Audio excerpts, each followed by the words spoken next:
maior, né, cujo epicentro é Brasília, alcançando o presidente do Brasil, que no momento é Jair Messias Bolsonaro, juntamente com o seu vice Mourão, juntamente com sua bancada de ministérios, secretários e assessores em todas as escalas, os escalões do governo federal.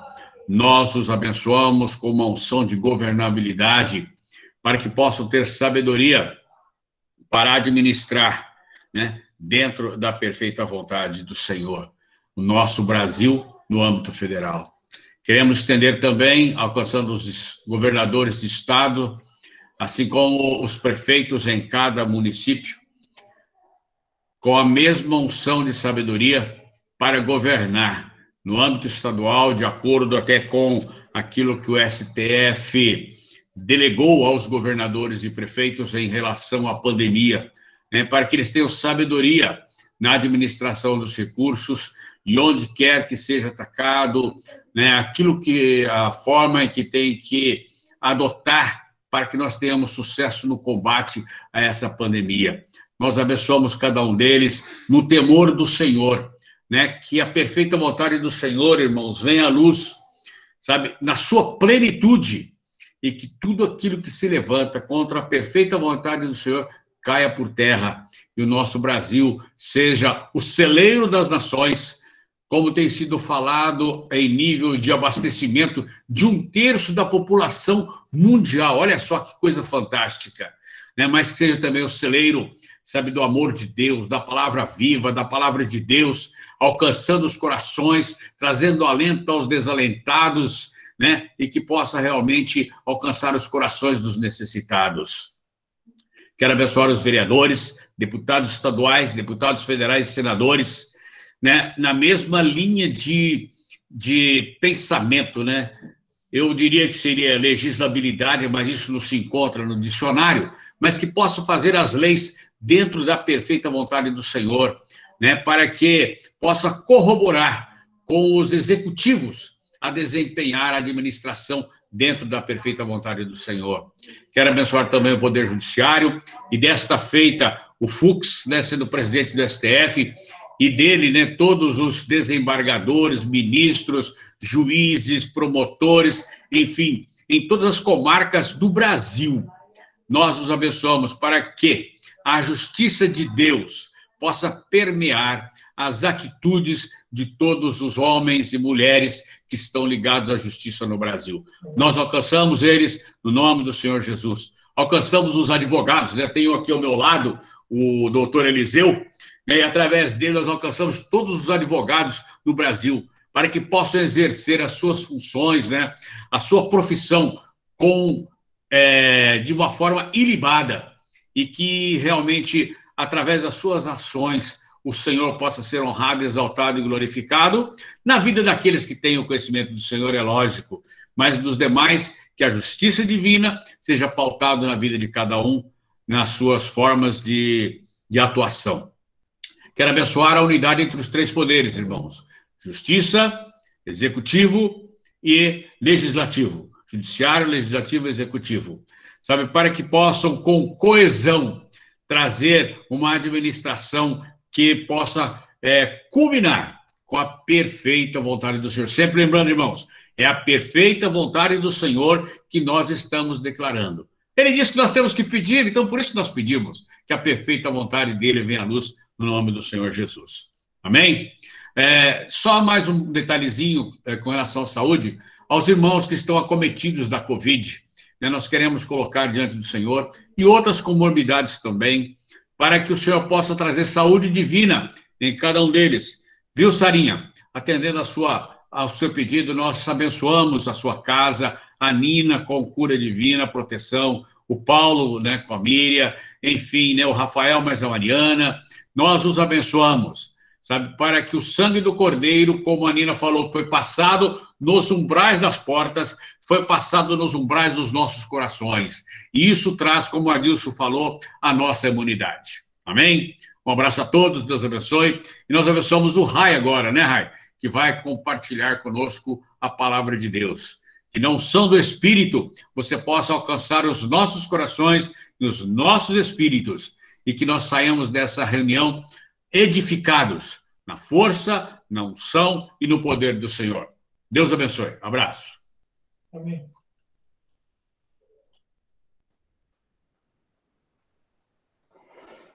Amém. Graças a Deus por tudo.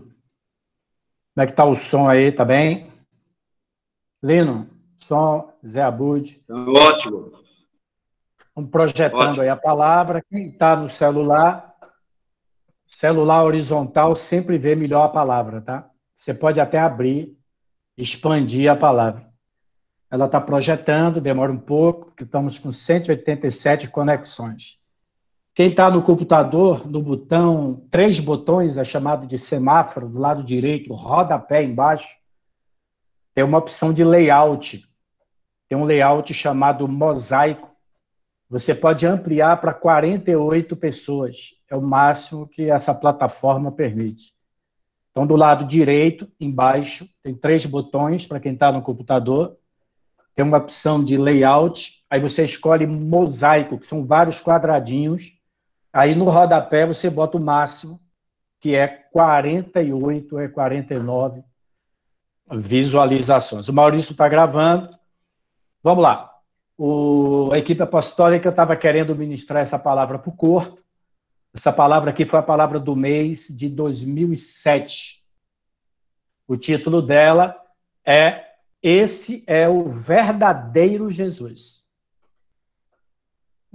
Essa palavra foi transcrita, hoje eu corrigi ela, já publiquei na bibliotecareinonet.com.br o celeiro da palavra viva. Cadastre-se na biblioteca e você vai ter o áudio original desta mensagem em 2 arquivos MP4 e essa mensagem em PDF. Esse resumo que eu vou ler hoje é o resumo que está na Biblioteca Reino Net. Toda a mensagem tem um resumo onde você pode pesquisar palavras por autor, por assunto, ou porque qualquer palavra dentro desses resumos. E lá na biblioteca a gente destaca algumas palavras em letra maiúscula. Essas palavras em letra maiúscula, no resumo das mensagens, enfatizam outros assuntos importantes desta mensagem. Bem, essa mensagem trata sobre a hipocrisia, a falsidade, o espírito religioso, a operação folha de figo, a justiça própria. Fala sobre o farisaísmo. O John fala que essa mensagem deveria ser lida e ministrada para os jovens e adolescentes.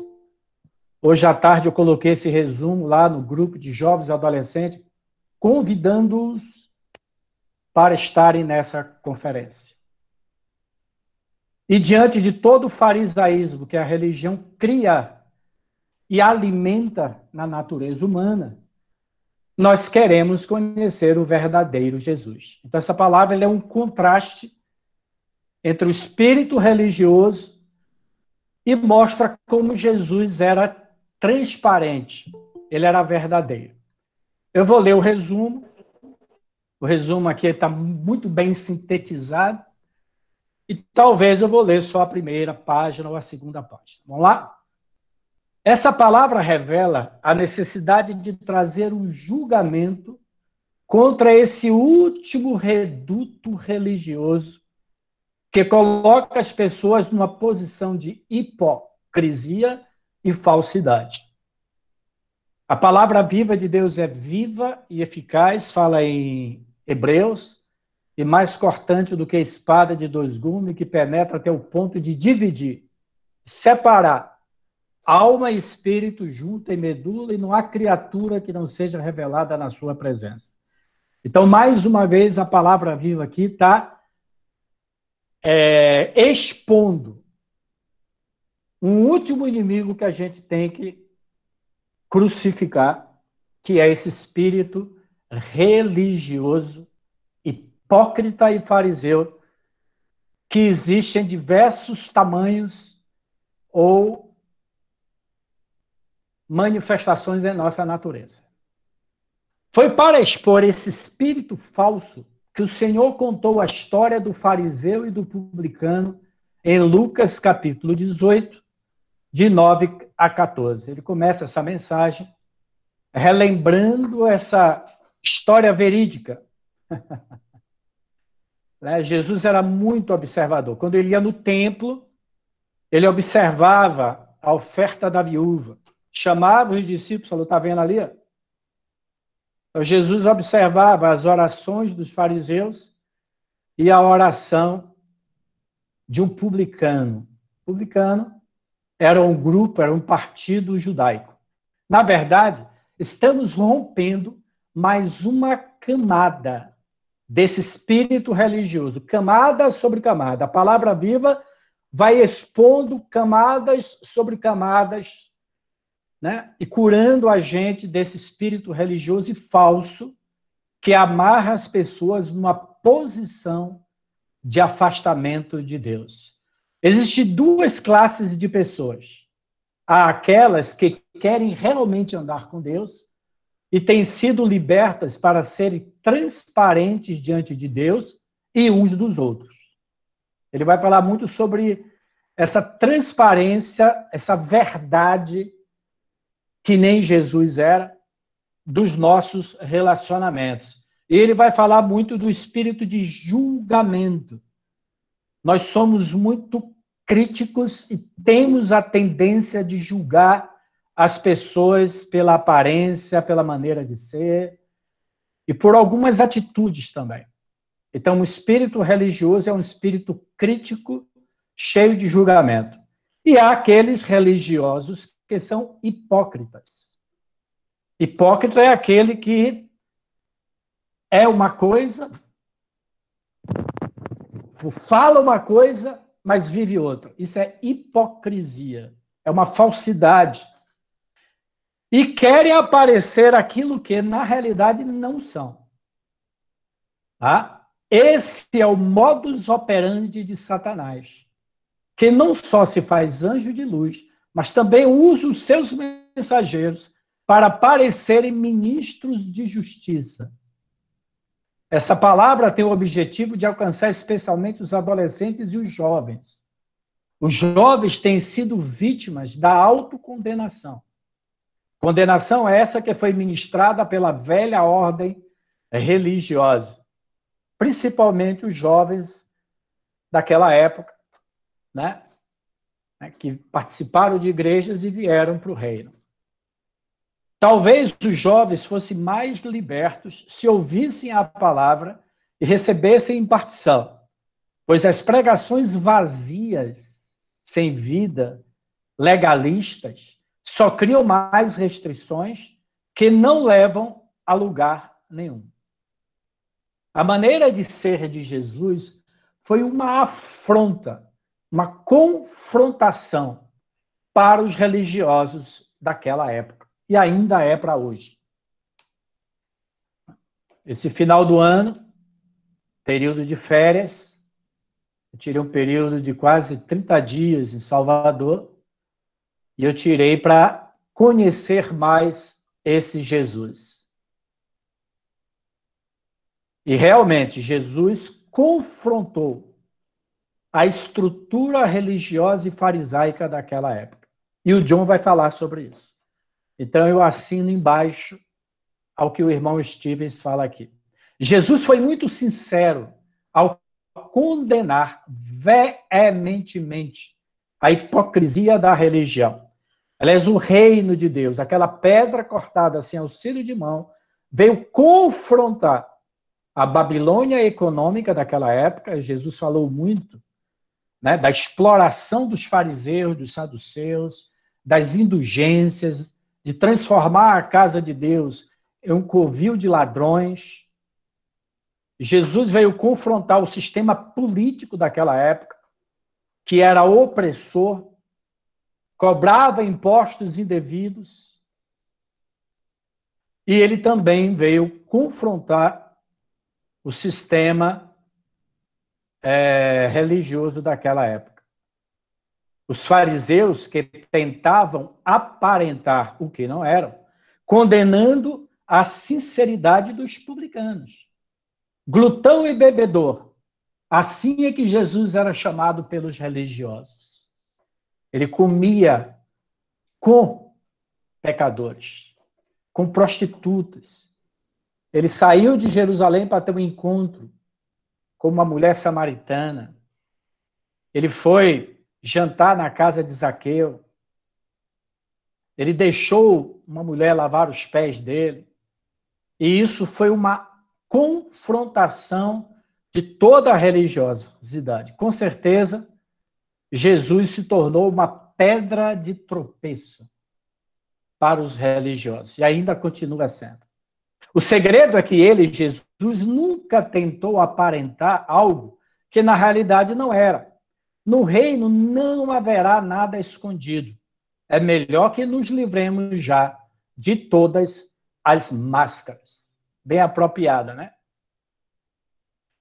Abra sua Bíblia aí em Juízes, capítulo 12, versículos de 1 a 7.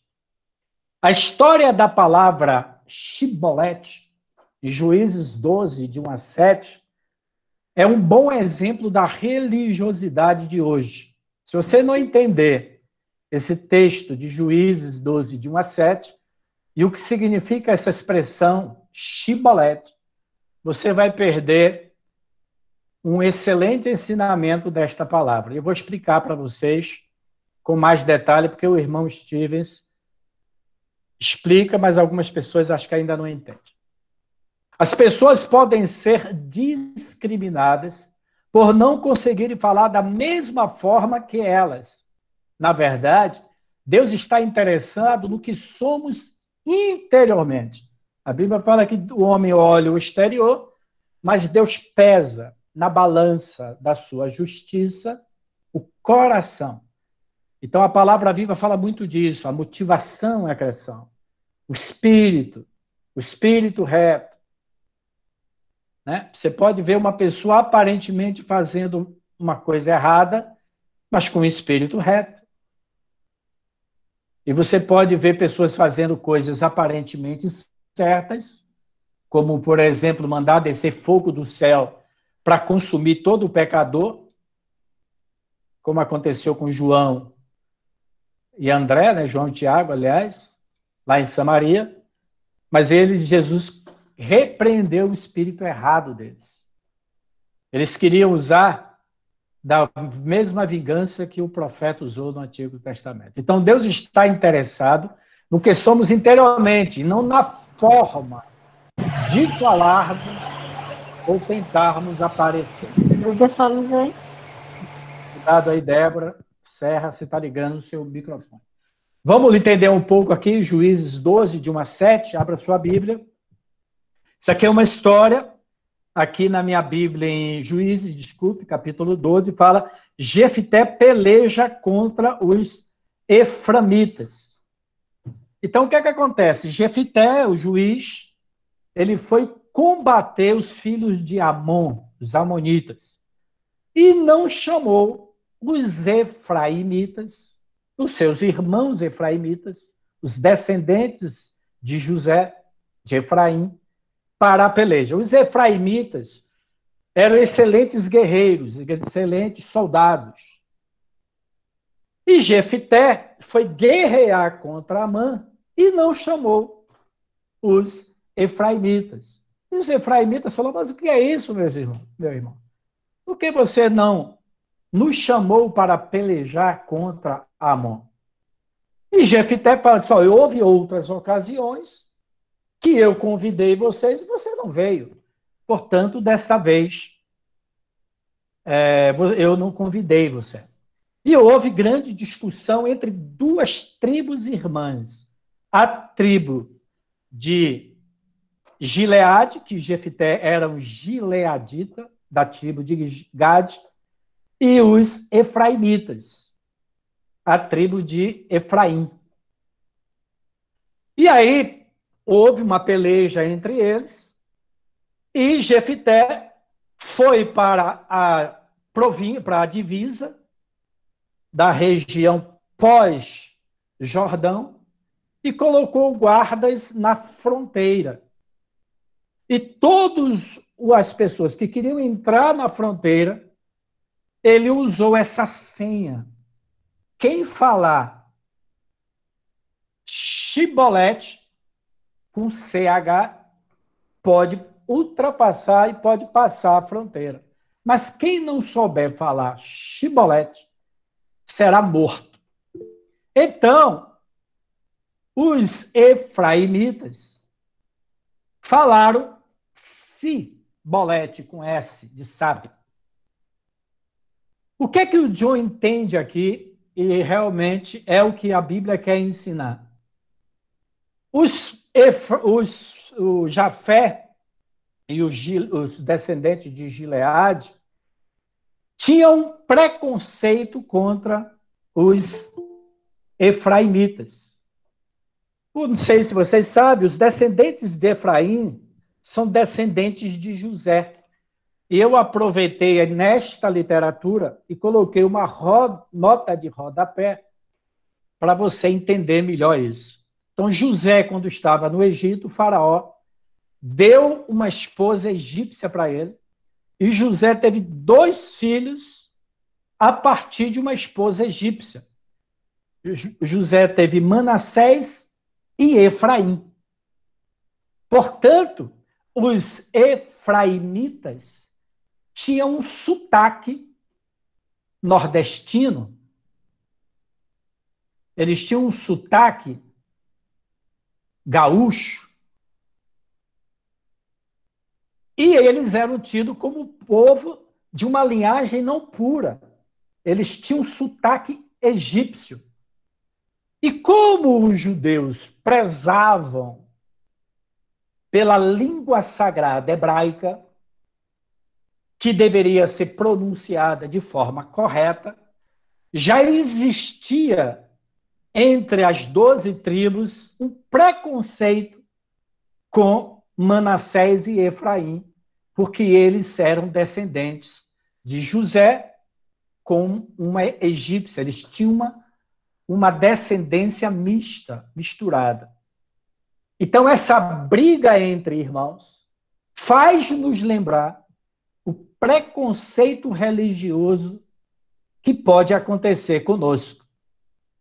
Talvez pessoas guardem o sábado, talvez pessoas sejam mais espirituais, talvez pessoas sejam mais pragmáticas.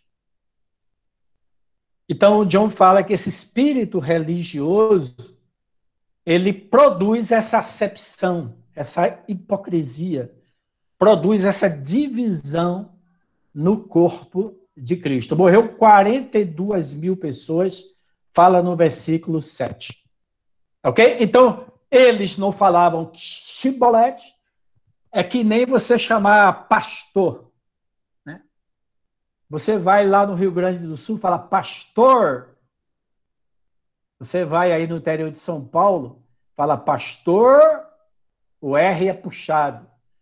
E aqui no Nordeste é pastor, T-O. O pastor. Lá no Sul é pastor. No interior de São Paulo, em Piracicaba, é pastor. Então havia sotaques. E esses sotaques, por causa da religiosidade, causou uma grande desavença entre o povo de Deus. Entre 2 tribos de Israel, entre 2 irmãos, e etc. Vamos lá, vou ler aqui a página 1 e 2, e aí o irmão Stevens vai tratar desse assunto. Mais uma vez eu falo, a palavra viva, ela vem expor, né? Penetra para dividir alma e espírito. O nosso espírito precisa ser livre dessa natureza da alma, carne religiosa, farisaica, discriminatória e que julga as pessoas pelo seu linguajar, pelas suas heranças, pelas suas qualidades sociais, pelas suas qualidades culturais, pelas suas preferências e até preferências cristãs. Então, essa palavra vai checar muito o nosso coração. Será que esse espírito ainda se manifesta em mim? Ou em nós deste caminhar? Será que a gente relaciona com uma pessoa diferentemente se ela não tem, entre aspas, a visão do reino? O mundo está dividido em pessoas que sabem que são, e o mundo religioso de pessoas que estão fingindo que são e não são. O Senhor contou a história do fariseu e do publicano em Lucas 18, 9 a 14. Estava lá o publicano e o fariseu orando. E o publicano não ousava nem levantar os olhos ao céu, mas batia no peito dizendo: ó Deus, sê propício, sê misericordioso a mim, pecador. Enquanto o fariseu batia no peito e agradecia a Deus por não ser como um desses homens, ou como aquele publicano que estava adiante ali, ó. No mesmo culto, tá, gente? Na mesma igreja. No mesmo templo. E então, Deus olha para aquela situação e diz: bom, o publicano sai daqui justificado. E aí você também vê na palavra o registro de um bando de prostitutas e de coletores de impostos. E você vê Jesus afirmando que eles vão entrar no reino como qualquer uma outra pessoa. Declarou-lhe Jesus: em verdade vos digo que publicanos e meretrizes vos precederão, fariseus e escribas, no reino de Deus. Mateus 21, 31. Eu estou dizendo isso porque os adolescentes e jovens precisam dessa palavra, desse entendimento. Vocês percebem isso? Os jovens ainda têm um tipo de resíduo desta natureza que foi entulhado sobre eles. De um tipo de espírito religioso que eles têm que fingir ser algo que não são. Eu me pergunto quantos de nossos jovens não teriam uma história totalmente diferente se eles não tivessem vivido debaixo de tanta autocondenação, mas sim tivessem vivido com uma esperança em relação àquilo que Deus poderia fazer em suas vidas e a forma como Ele poderia libertá-los. Vocês sabem por que a maioria das pessoas se dão mal? Porque elas acreditam que vão se dar mal. Vocês, às vezes, trazem muita pregação, quando, na verdade, vocês precisam simplesmente trazer a palavra, simplesmente impor as mãos. Está falando para os presbíteros e está falando para os nossos relacionamentos. Nós vamos criar uns aos outros. Nós não vamos ser vítimas. Isso é maravilhoso e se torna algo muito importante para nós. É muito importante perceber que a coisa mais fantástica que está acontecendo é a derrota desse espírito, desse último espírito. Preste atenção aqui que ele fala aqui. Eu vou destacar para vocês aqui. Ó. Nós estamos desatando mais uma camada desse espírito religioso e falso que existe entre nós, sobre nós. Merle e eu estávamos conversando a respeito disso. Eu acho que nós realmente não percebemos o quanto o reino será algo livre. O gozo, a bênção e a forma como a nova natureza nasce está justamente em você ter a capacidade de rir ou sorrir da risada da velha natureza. Ele fala muito isso no final. Eu não vou ler, mas assim que acabar essa conferência, eu vou botar no grupo Corpo esse texto e a mensagem. O John fala que nós precisamos rir dessa natureza religiosa que há em nós. Às vezes também rir das falhas, das dificuldades, até da natureza religiosa do nosso irmão. Rir no sentido de não dar muita atenção para ela. Ele cita lá que Sara, quando recebeu, Abraão e Sara receberam a notícia de que Abraão e Sara seriam abençoados com uma descendência, Sara riu. E o nome dessa criança que nasceu é filho do sorriso. É baseado nisso aqui. Vamos sorrir, gente. Abraão era velho, o John fala, o pessoal dá risada nessa palavra. Dali já não surgia mais nada, né? O Benedito fala muito sobre isso. Então ele riu do velho, ela riu do velhinho. Será que sai mais alguma coisa desse velhinho? Né? Então ria, dê risada dessa natureza. O John fala que ele dava risada, né? Da maneira, às vezes, dos erros, dos desacertos, da maneira dele ser, das imperfeições, não do pecado, das imperfeições, das falhas. Então, cuidado com esse espelho demasiadamente justo. A Bíblia fala, não se reprove, não seja julgado naquilo que você aprova. Não se reprove naquilo que você... Como é que é o texto lá? Naquilo que você... não se reprove naquilo que você concorda, naquilo que você fala, naquilo que você... Esqueci o texto aí. O que pode parecer a grande tragédia de todos os milênios. Olha aqui, ó. Nós vamos simplesmente rir dessa natureza. Nós vamos rir dessa coisa, porque nós somos livres, porque os nossos jovens são livres, certo? Hoje, está certo, filho? Aqui o John parece que fala para uma criança que estava ali assistindo, ouvindo a palavra. Aí a criança deve ter falado sim e tal. Eu nunca vi um tempo em que nossos corações estivessem mais abertos para nos tornarmos aquilo que nós ouvimos. Isso é maravilhoso? É verdade. Você pode ver as mudanças nos últimos dias. É como se nós estivéssemos virando uma página, saindo de algo velho para algo totalmente novo, com esta palavra. E é muito importante que nos tornemos sensíveis a Deus. Sem essa qualidade na alma carne, que se torna ofendida em relação a Deus. Você se lembra da palavra, do versículo que Jesus diz? Bem-aventurado é aquele que não acha em mim motivo de tropeço? Aí ele vai fazer uma retrospectiva. Eu acho que nós percebemos toda a história.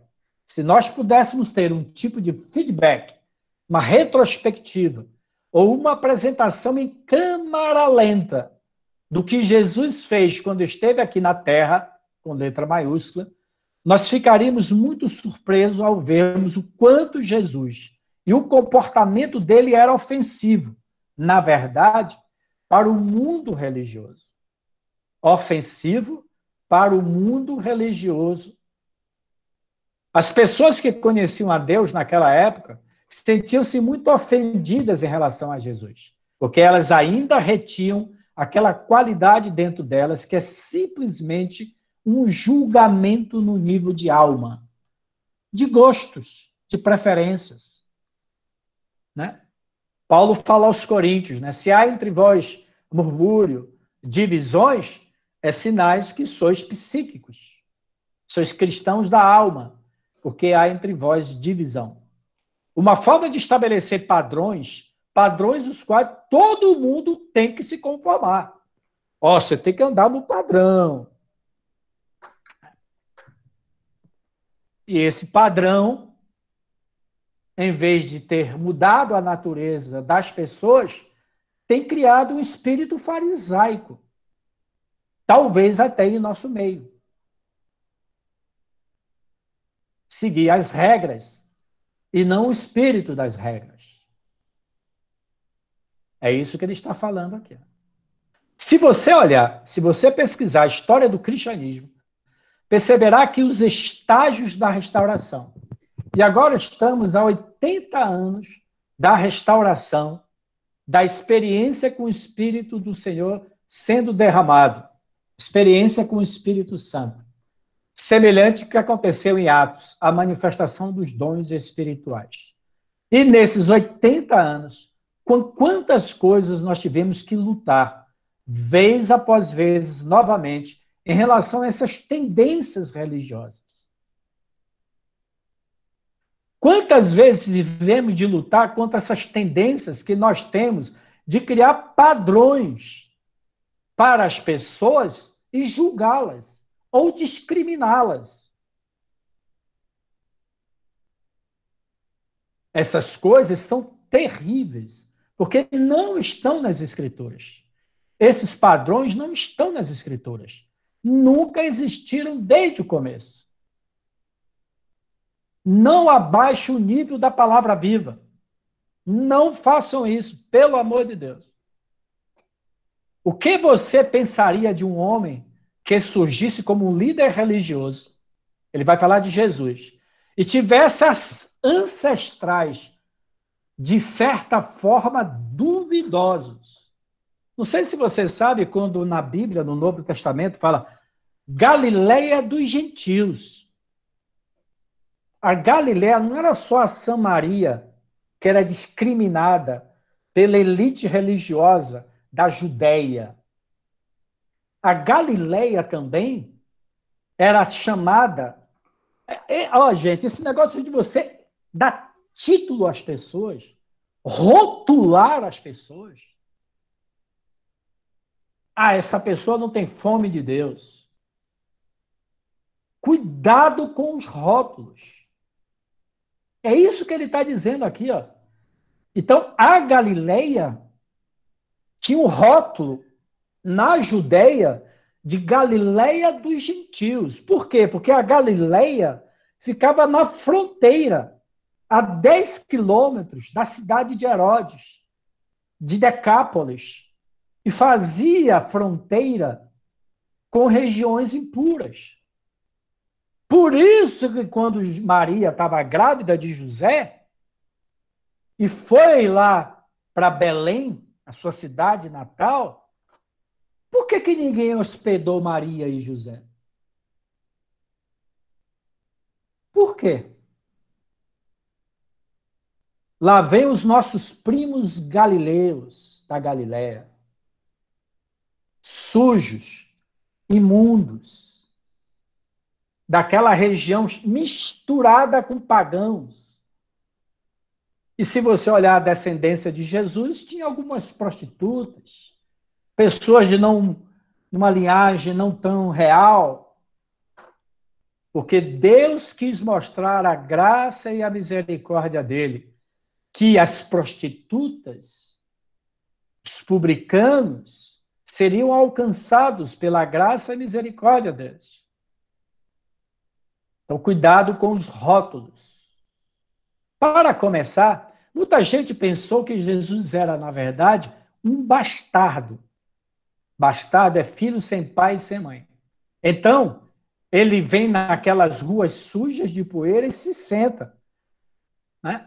Então, uma mulher vem e lava os seus pés na presença dos fariseus e seca seus pés com seus cabelos.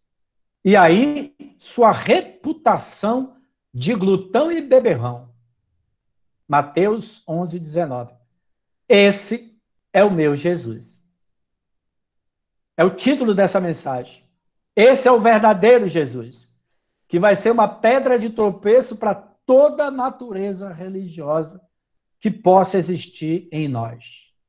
Vocês jamais vão entender o nível de amor, de misericórdia e graça que existia no coração de Jesus. Era assim que eles o reputavam. Começava a rotular Jesus. Aquele pecador, aquele glutão, aos rótulos. Por isso que Jesus falou, quem diz que eu sou? O que é que você diz que eu sou? O que é que vocês dizem? O que é que vocês dizem que o John era? O John vai contar uma história que um dia ele foi visitar uma igreja lá, a Igreja da Graça, e chegou lá, teve vários visitantes, estavam visitando a igreja, porque o John estava lá, né? A igreja se encheu de visitantes. Quando ele sai, tinha uns jovens naquela época, né? Década de 60 e etc., com aqueles cabelos, com aquelas roupas e fumando na saída do culto lá. E aqueles caras se escandalizaram. E muitos se escandalizaram com Shylon e criticavam o John por incentivar e dar estímulo àqueles jovens que vieram das drogas, né, daquela época, né, dos hippies, etc. O John fala que, infelizmente, muitos daqueles jovens não entenderam a palavra viva e não conseguiram se libertar. E voltaram para as drogas, para o sexo. Naquela época tinha LSD, tinha cocaína, tinha outras drogas, né? Infelizmente, muitos jovens não conseguiram se libertar. Mas ele fala do espírito fariseu que havia com os jovens, né? Então ele fala, ministra uma palavra espiritual. Imparta sobre esses jovens. Eles têm um grande conflito dentro deles. Não dê palavras legalistas, porque isso só vai alimentar a autocondenação deles. Era assim que eles o reputavam.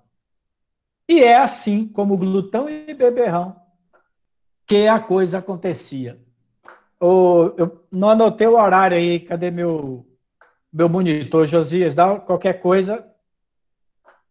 Se você falar assim, ó, é porque está no tempo, eu esqueci de anotar o horário que eu comecei a falar. E assim mesmo, ele foi o homem mais puro, mais santo que o mundo já viu. Ele era tão puro e tão perfeito, o verdadeiro Jesus. E uma das razões pela qual ele era tão perfeito é que ele não tentava criar uma imagem falsa. Isso aqui é interessante. O verdadeiro Jesus.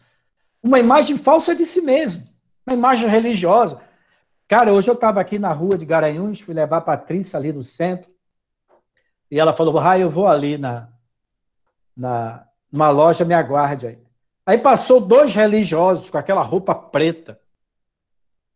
Gente, a religião gosta de se distinguir pela roupa, pelos filactérios, pelos colares, pelas túnicas.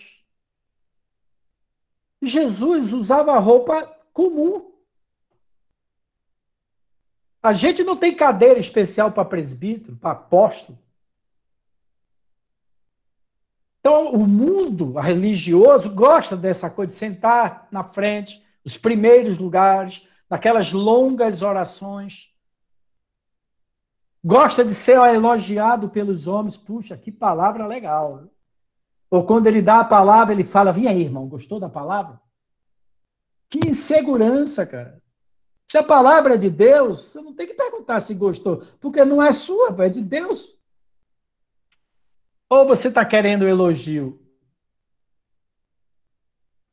Para Satanás, porque Satanás, ele contrasta, né? Jesus era sincero, verdadeiro, ele era a verdade, era a luz, e Satanás é um anjo de luz. E os seus agentes também. Ele apresenta os seus ministros como ministros de justiça. Vocês percebem as torgas, né? As capas, aquelas cadeiras especiais. Vocês percebem a respeito do que eu estou falando? Está percebendo o que eu estou tentando dizer? Você não tem que falar, mas você tem que perceber na sua mente que é algo que Deus está fazendo para quebrar, só vou ler essa página aqui, a fachada religiosa. Porque esse é o reino de Deus, no qual não haverá nada escondido que não seja revelado. Essa é a promessa. Marcos 4, 22 fala, porque nada está oculto, senão para ser manifesto, e nada se faz escondido, senão para ser revelado. É por isso que eu lembrei de Hebreus. A palavra de Deus é viva e eficaz, e vai trazer à tona toda a manifestação da natureza carnal. Então o Senhor traz tudo à tona. Não vamos mais esconder as coisas. O dia de esconder as coisas acabou. Vamos declarar isso? O dia de esconder as coisas acabou. Acabou. Agora, todos nós vamos tirar as nossas máscaras. Aí tem alguns comentários, eu vou pular. Na verdade, eu gostaria que nós pudéssemos ter uma tradução da Bíblia vinda do próprio Deus. E então nós poderíamos compreender, na linguagem de hoje, o quanto os tradutores parecem parafrasear a Bíblia. E é uma verdade. Se você olhar o grego, algumas expressões são muito mais duras, sinceras, honestas, verdadeiras do que as nossas traduções. Olha o que o John fala aqui. Na palavra, o pessoal dá algumas gargalhadas. Há algumas versões que, na verdade, eu não posso suportar. Elas parecem ter muito açúcar. É o que a gente chama de o evangelho muito docinho, água com açúcar. Eu fico um pouco diabético, diz o John. O versículo, por exemplo, diz raça de víboras. Sabe o que são víboras. Todo judeu sabe o que é víbora. O deserto é um habitat do mundo que mais tem cobra e víboras. Elas são traiçoeiras, elas ficam quietinhas ali, ó. Você passa, ela... Tchum! Raça de víboras. Quem vos induziu a fugir da ira vindoura? Mateus 3:7. Sabe? Então, esse espírito religioso em nós, de julgar as pessoas, rotular as pessoas, discriminar as pessoas. Para Deus, isso é nojento. Esse espírito religioso. O que será realmente que foi dito por Jesus? Não foi, vocês são um bando de cobra cascavéis, venenosa, malditas. Vocês vão ver comigo, vão se ver comigo. E é interessante que, quando nós dizemos a palavra da mesma forma como a Escritura realmente disseram, as pessoas tendem a nos condenar. Vai sair da nossa igreja. Nós simplesmente dizemos realmente como a palavra original foi dita. Vocês estão compreendendo o que eu estou dizendo? Você pode dizer, a depravação da velha natureza. Bom, isso é uma coisa. Mas durante todo o tempo, você percebe que o primeiro homem fez uma única coisa. Essa mensagem, ela veio no contexto daquela série de mensagens chamada desatamento. Então, são mensagens que desatam. Tem muitas mensagens do irmão Stevens sobre o espírito religioso nessa série chamada desatamento, tá? Então, ele está quebrando, como ele falou, mas uma camada de espírito religioso. Você tira uma camada, mas tem outra por dentro. E vai vir outro, e vai vir outro. A primeira coisa que Adão fez foi tentar se esconder. A primeira coisa que ele fez foi buscar uma folha de figo, que representa a justiça própria. Lembra daquela palavra, operação folha de figo, está dentro do assunto aqui. Desde o início, Adão e Eva buscaram essa coisa de se esconder, se encobrir. E essa é a natureza religiosa de Adão e Eva decaída. Não se esqueçam disso. E Satanás usa isso. Ele vem como um anjo de luz. E todo mundo parece muito religioso. Mas, na verdade, toda coisa está escondida sobre a superfície. E quando a verdade realmente vem à tona, você é liberto da natureza e se encobre. E então, você é totalmente exposto a Deus. Em Romanos 8, John fala assim, lembra, você não pode produzir uma nota falsa no reino. Aliás, a Bíblia fala que os ímpios não permanecerão na congregação dos justos. Tá? Bem, aí o John ele fala isso. E se você encontrar irmãos que têm dificuldade, que caem no erro, nós vamos ajudar esse irmão com fé e vamos declarar e criar esse irmão em Deus. Para encerrar, ele fala aqui, ó. Você quer fazer o milagre? Então livre-se da condenação. Diga, eu serei liberto dessa condenação todos os dias. e terei mais fé a cada dia. Eu quero crer por mim mesmo, por aquilo que eu sou, por aquilo que eu me tornarei, por aquilo que eu farei. E eu vou crer pelo meu irmão, por aquilo que ele é. Eu não vou olhar para as aparências, mas vou crer naquilo que meu irmão se tornará, e naquilo que ele irá fazer, e eu irei libertá-lo para isso. Haverá uma fé funcional, funcional no sentido que opera, né? Uma fé que opera pelo amor. Essa é a palavra maravilhosa. Quantos sentem que Deus impartiu algo em seus corações? E eu quero dizer algo para vocês. Eu quero dizer isso com todo o meu coração. Eu liberto vocês. Eu liberto vocês para essa liberdade da fé. Eu liberto vocês dessa coisa mortal da condenação. Tanto a autocondenação como o julgamento das pessoas, na qual vocês condenam a si mesmos e condenam uns aos outros, por causa do espírito religioso da parábola do fariseu e do publicano. E vocês seguem esta coisa que veio para vocês através de Adão e Eva. Amém? Amém. Bem, que a palavra viva, mais uma vez, ela penetra até o ponto de dividir alma e espírito, junta e medula. Ela é uma espada de 2 gumes. Corta na entrada, quando você ouve, e corta você na saída do culto. Ela te pega aqui na conferência, mas vai te pegar lá na esquina. Quando você desligar o seu computador e o seu tablet. Ela corta você de qualquer jeito. Senhor, damos graças por essa palavra.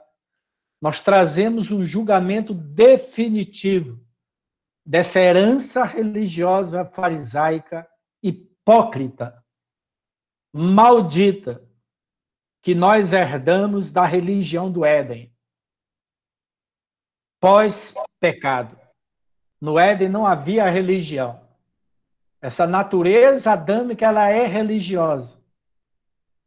Livra-nos, Senhor, dessa natureza e ajuda-nos